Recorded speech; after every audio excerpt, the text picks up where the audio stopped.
All right, well, let's expand a little bit from the city limits of Mesa and talk about the whole state of Arizona. I was blown away when I heard this number. The state of Arizona has $12 billion in state assets. And so when you try and wrap your head around what's a billion and really put the number of zeros, that's how we kind of came up with our top 10 list. So today's top 10 topic is the top 10 ways that I would spend $12 billion. You almost got to say it like this, don't you? $12 billion. Top 10 reasons, top 10 ways that I would spend $12 billion. Number 10, open the roof to Cardinals Stadium, fill it with chips and guacamole for Cinco de Mayo. It's a good party there. Number 9, every teenage boy in the state gets a pair of jeans that fit and a belt.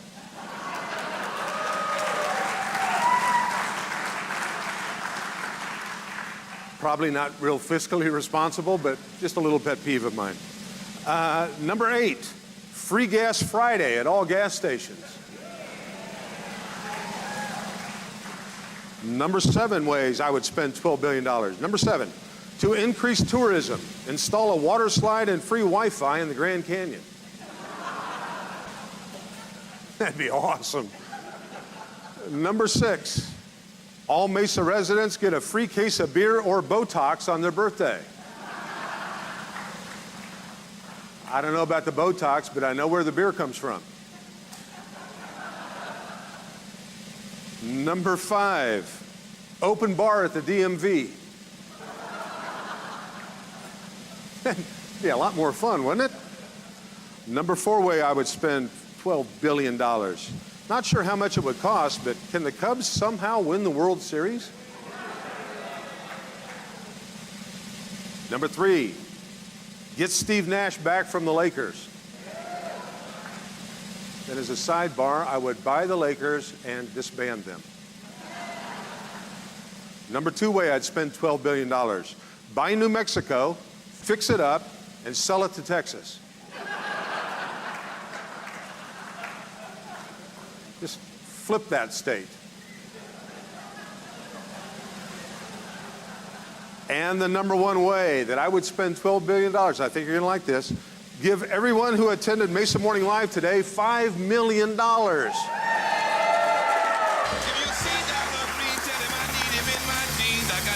right.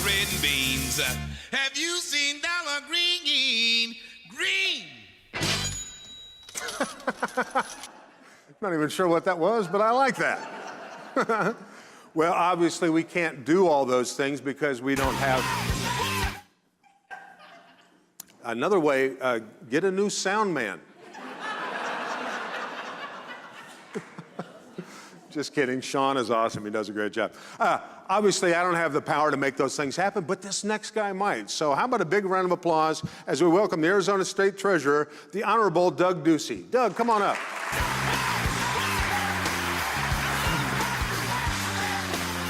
Welcome to Mesa Morning Live. I'm good. How are you? Thanks for having me. Thank you, and welcome, and good to have you here.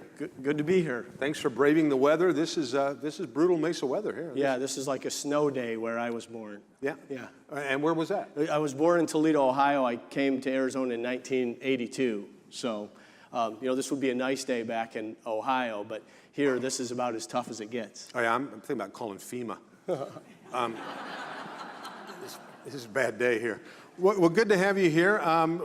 Let's talk a little bit. These are all business people here. Let's talk a little bit about what we need to know about the finances of the Arizona state government. Sure. Well, the first thing I want to say is I didn't bring $5 million for everyone in the room, so I think it's a good idea. Just give me what you got. But we are at a beer company at 8 in the morning, so that's the good news. The state of Arizona financially today is very strong in comparison to where we were 3 years ago. If you remember, our state budget was being described as bankrupt, insolvent, and structurally broken. We had the largest budget deficit in the country, even worse off than the state of California. We were negative $730 million in our state's checking account. Fast forward 3 years to today, we have $2.3 billion cash in that same once less than empty operating account. We have $450 million in a savings account earning interest. So we're on much firmer financial footing today, and I think it's really a testament to the citizens of Arizona and the financial responsibility that we do not only in our small businesses and our families, but we've now finally applied that to government. Well, I know you're a businessman and now is working for the state. Tell us a little bit of your business background. I think the first time I heard about you was at Cold Stone. Yes, Cold Stone Creamery was my company. You get a lot of undeserved popularity when you're selling ice cream. That all goes away when you file papers to run for public office. Myself and my partner, Don Sutherland, who's a Mesa resident, and opened up the first Cold Stone Creamery. We became partners, and I led the franchise effort side of the business. We built 1,440 ice cream stores in all 50 states. It operates in over 20 countries around the world today.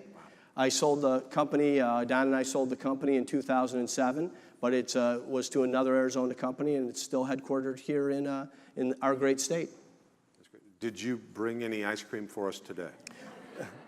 The ice cream melts in transport, so no. Okay, we'll talk about that later.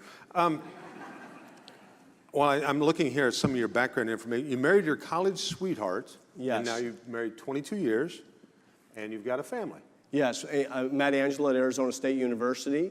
We were married in 1990. We have 3 boys, Jack, Joe, and Sam. Jack's 16. Joe is just turned 14 on March 1st, and Sam is 9. That's awesome. So what else would you like to talk to us about? $12 billion. I mean, I can't even wrap my head around how many zeros that is. It's amazing we let an elected leader do this job. Yeah. It's an incredible amount of money. I think the thing that Arizona can be most proud of through this downturn, you know, I ran in the wind of 2010, where I think people finally started paying attention to government finance and how much we were living beyond our means, and it certainly hit us at the state level when we ran out of money. We were using a credit card issued from a national bank to pay teachers, fill potholes, provide any essential state service. So the frustration after having built a business and had to balance a budget and live within the means of the private sector was part of what inspired me to run for office and try to bring some fresh energy and a business approach. And Arizona did that. I mean, the citizens were very supportive of that type of responsible behavior. What surprises me most is that this has not happened across the country. Our sister state of California, which we're all grateful to the way that they're currently running the state, but I really don't think we should take any joy in a great American state that's been such an engine of innovation and economic development falling under the weight of its own financial irresponsibility. Our state was worse off than California 3 years ago. Today, in this calendar year, California is $17 billion in deficit, meaning they'll spend $17 billion more than they bring in tax revenue. That's going on not only in California, but in other states across the country. In Arizona, we've righted the ship, but you have to be forever vigilant on this. You have to watch the people in elected office, the people in the legislature, and everywhere, and make sure that not only what they run on that they do, but that they properly take care of your tax dollars. And that's one thing we do in the treasurer's office. I like to say, we don't collect your tax dollars, and we don't decide where your tax dollars are spent, but we do safeguard them, and we invest them. And every dollar we earn in return is one less dollar that we need to collect from you in taxes, and it's one more dollar that we can use to pay a teacher. Wow, that's amazing. $17 billion deficit. For California. Yeah, for that. I mean, at what point does this end? Well, I mean, can you see this, the United States having to bail out California?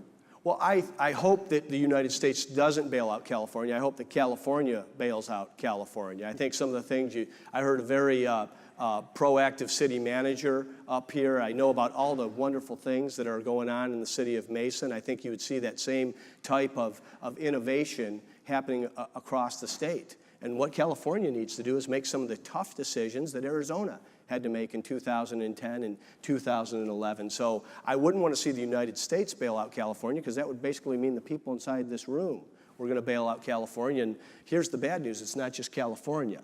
it's Illinois, it's other places around the country that have lived beyond their means. These problems can be solved. We did it, and I think it's our job as the national economy grows to become a place where not only our current businesses, like the excellent business that we're in today, but other businesses across our great state, across the valley, across all 15 counties can grow and be a place also where people that were born elsewhere can come here, feel welcome, have doors open for them, and grow their own businesses. You talk about making the tough decisions. If California called you and said, what should we do? What are a couple of the obvious things that tough decisions you see that need to be made? Not only for California, but Illinois, anybody else? Sure. I think one of the neat things about what I'm doing now is there really is no substitute for the right elected leaders. You get to make decisions. You're elected and you can make decisions. And you either make good decisions that put the state in a good financial position, or you can make poor decisions that leave the state holding the bag and falling under the weight of the burden of too much spending. Here in Arizona, I think we're fortunate from a number of standpoints. One is people actually care about government finance and they want to hold folks accountable. Our capital also is in Phoenix. And this is where a large majority of the state lives, is in Maricopa County. In California, they're in Sacramento. And the majority of the population is in Los Angeles County, Orange County, and San Francisco. And it's almost like they go to Sacramento. They don't have the press that covers them as closely as the press covers us. And that's important, to have the press looking in and saying what's going on. And I think here, when somebody's doing something irresponsible, it may take a while, but there are consequences, and they are removed from office. So there's really going to be no substitute for that. And then the other thing, Mark, that they've done in California, which I hope we don't continue to do here in Arizona, is oftentimes when there are things passed at the ballot box, and they are permanent and forever. It wouldn't matter if you had Thomas Jefferson and John Adams and raised them from the dead and put them in the California legislature. There have been so many things that have been mandated by special interests that the legislators don't have that power to actually bring the state's finances into order. We've not done that, and we shouldn't do that. We should hold our legislators accountable, expect them to be financially responsible, and if they're not, it's an ethic as old as the Republic. You should vote the bum out of office. But hold those accountable, and their elected leaders stand accountable to the citizens every 2 years, and there's no better way to do it than that. That's great. Well, I'm sure I'm not. Yeah, there we go. I saw somebody start to clap there. I think that's well deserved. I'm not the only person that has questions. Anybody else have any questions for? Yes, Harvey.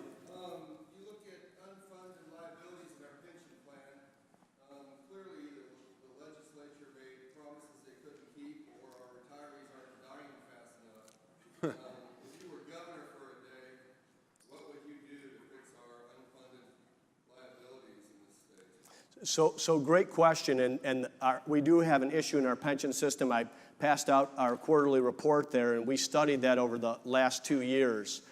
Arizona's pensions have been described as the least dirty shirt in the closet nationally. And I think part of the issue that we have with our pensions is that other pensions are in such worse shape, and oftentimes they need to rise to the level of crisis before you can make true reforms. Some things the legislature is putting forward is to provide options for the pensions. One thing that I'm personally supportive of is to remove politicians and elected leaders from the pension program. I don't think anybody in statewide elected office that's a state legislator should have a financial incentive to stay in office. I think career politicians have been much of the problem that we're trying to fix. So that to me is going to be step one. The good news on the pension system is that we have $35 billion in assets. The bad news is that we have $48 billion in liabilities. So what that translates to you is that if you are a current retiree or you're going to be retiring soon, your retirement is safe and secure, and there are dollars available. I don't know that I could look at the fireman or the teacher that was hired last year and say the same thing. And I think elected leaders are responsible so that we make certain that people that police the streets, run into burning buildings, and are teaching our children have a secure retirement that is there when they are finished with their service. And for that, the pension system needs work and it needs attention, and we laid it all out in a report, and you can find it online at aztreasury.gov.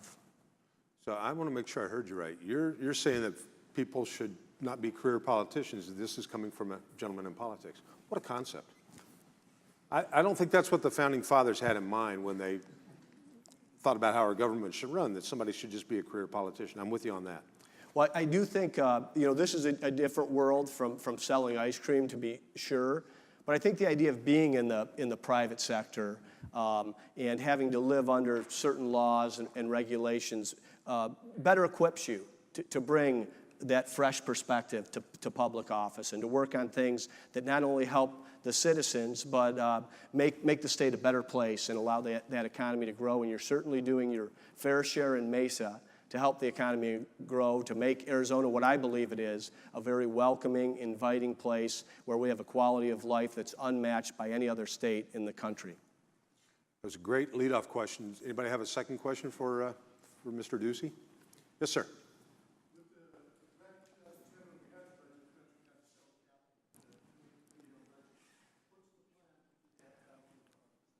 Sure. So I don't want to be one of these politicians that always points to the people that preceded them and blames them for what happened.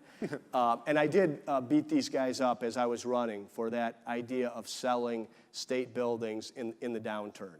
That idea of selling and then mortgaging back is something that they did. It'll be paid off in 20 years. I wish we would have handled it differently.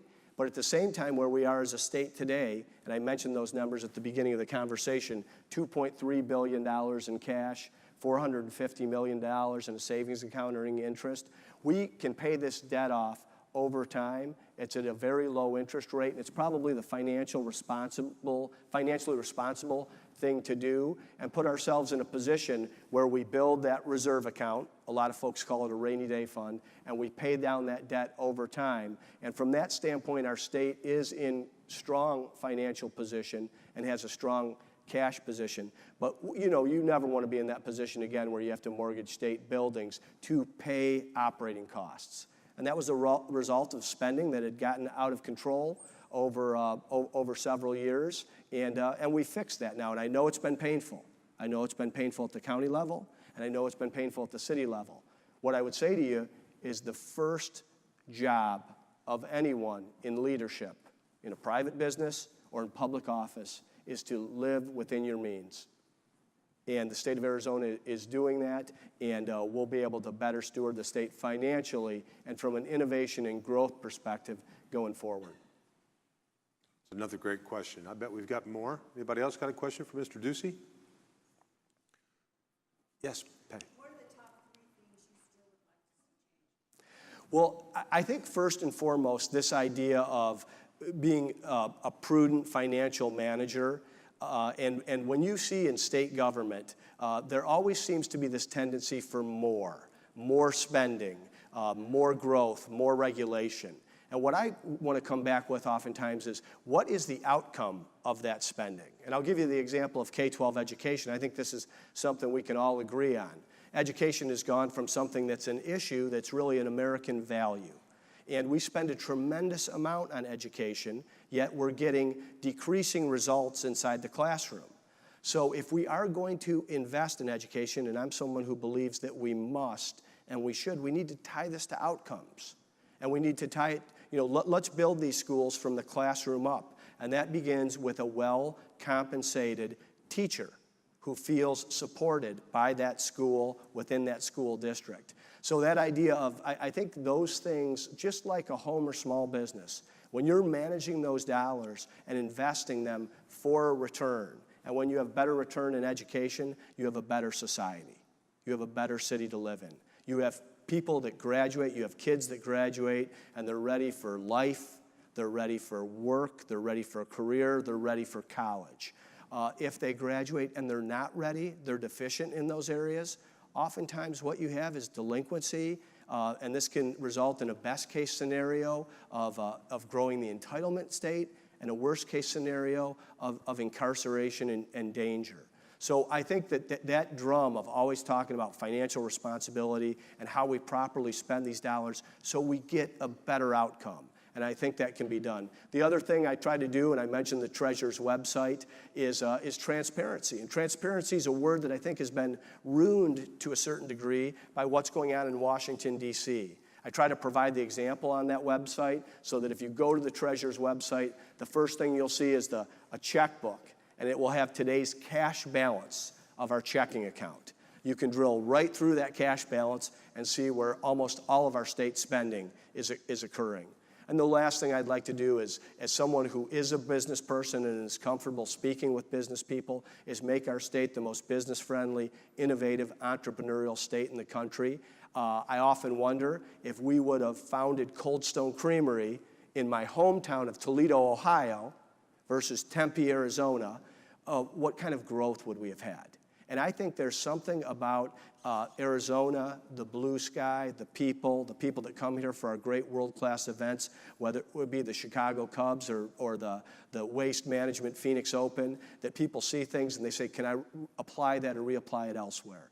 So those are the three things I think would most benefit the state, and I think it would help our economy. And I think all elected leaders should think of every action they take to, does this help the economy? Because when you're growing that economy, you're providing jobs, you're providing a level of prosperity and a quality of life that you don't get otherwise. And we've grown in Arizona, and we should be proud of growth. I come from the Rust Belt is where I grew up. I think they would give a lot to have our problems of growth and have people, rather than people getting in U-Hauls and Ryder trucks and driving to Arizona, they wish they would stay. But it's their policies and the spending that they've done not only in the Midwest but in California that is pushing people out. So let's be that place where people can land, find a great home, and they can build a business or be an employee in a business and plan ahead, retire, put their kids through school, good schools, and send them to college.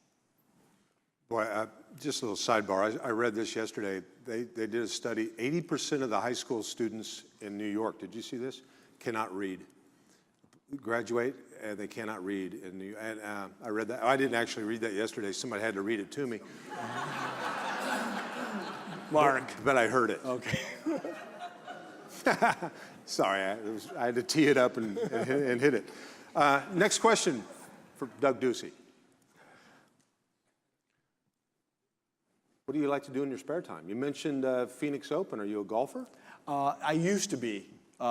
This job doesn't lend itself to improving your golf game. Plus, I have 3 boys that are healthy and very active, and they play 4 sports a year each. So I don't want to miss a Saturday that I could be standing on the sidelines at a football game or lacrosse or basketball. And now and again, they'll go out and play a few holes. But of all the sports, and they seem to like them all, golf is their least favorite. Sure. But they'll play a few holes with me. So plus, when you don't play golf, you get really bad. So we should play together. Yes. That would be fun. Well, great. Well, I feel a lot better about our state finances just hearing it's always blown my mind, whether it's state or the federal level, that we don't run it like a business. I've never understood that. So when I hear of somebody that's trying to do that and actually being fiscally responsible, what a concept. Thank you, Mark. I feel better about our finances, and would you balance my checkbook? I'm having an issue. Last call for questions for Mr. Doug Ducey. Anybody? Otherwise, we're going to turn you loose. And if anybody does have any questions later, is there a web presence that you might be able to give? Or can people shoot you an email? Or? You can always go to the Treasurer's website, as I mentioned. If you want to talk about things, especially in comparison, and I think it's important, I heard your city manager talk about civic pride and the fact that from a financial standpoint, and I think from an entrepreneurial standpoint, nobody does do it better than Arizona, and we can do a much better job telling the world, telling the country that. You can go to my Facebook page, Doug Ducey or Doug Ducey AZ, or on Twitter. And I think these are great vehicles because you can communicate out to the rest of the country. And the one thing you get as treasurer is a platform to talk about how good finances and good leadership result in good outcomes for your state. And I think you can drive that through K-12 education and the economy, and it makes this a better place to live. So feel free to visit there, and I'd love to show you what we're doing, not only statewide, but how we compare with the rest of the country. Great. I've got a real quick question. It kind of dovetails the one I asked Chris. When people come to Arizona, maybe to experience the weather or spring training or play around golf or whatever, What do they look at financially when they're thinking, man, maybe I should move my business to Arizona? From a financial point of view, what makes us stand above California or some of our competitive states?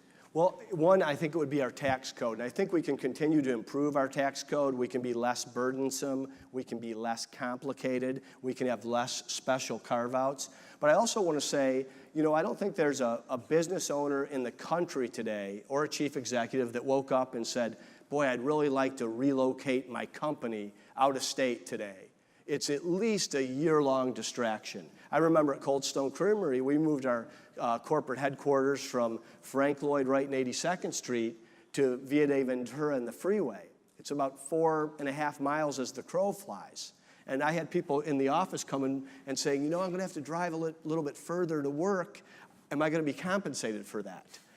You know, and all of a sudden we were kind of in shotgun setting, and we moved to a setting where we would have offices and cubicles, and people concern themselves with that, and they should. This is part of the upward climb as you're improving your business. So California, Illinois, Chicago, these folks oftentimes don't want to leave, but the policies of those states are pushing them out.